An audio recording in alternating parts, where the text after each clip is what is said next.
Welcome back to the show. Let's talk to Ronnie Chopra. He's an author for Wall Street Wires. Morning to you, Ronnie. Good morning. Premier Oil. You've sent a chart. What's caught your attention on this? Is this a technical play or is this a fundamental play? To me, I'm more into fundamentals. Yeah. And the big transformation for this oil company, it's not one of the big ones, but they did find oil last month in the Gulf of Mexico.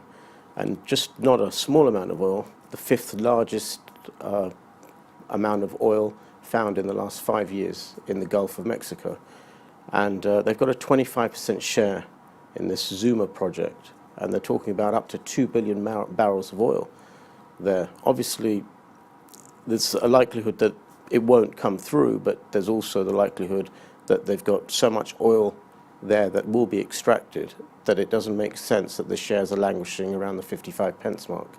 So it's a transformational formation of discovery of oil for this company, whereby if they are able to extract the oil, or even a percentage of that, then it should give a massive boost to the oil price.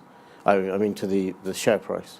But looking at that, okay, that doesn't say to me that this is a massive discovery in terms of the technicals. Well, Why haven't the day of the discovery, the shares went up 30%, as we can see just in the early part of July. See that spike from what, just above 46p. Yeah. So it went up to like 62, 63.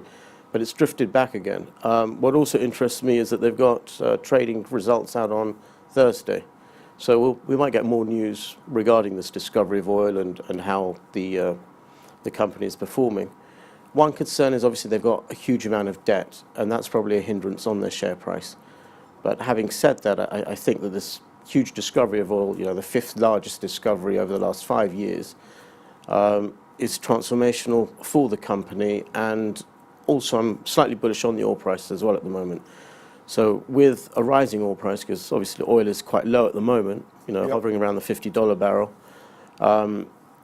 reasons being that I think that this Venezuelan situation at the moment could give a spike to the oil price, as well as the Saudis' very keenness on driving the price of oil up, just so that they get the flotation of Aramco off the ground at a higher price, to help their own reserves or their currency reserves, etc.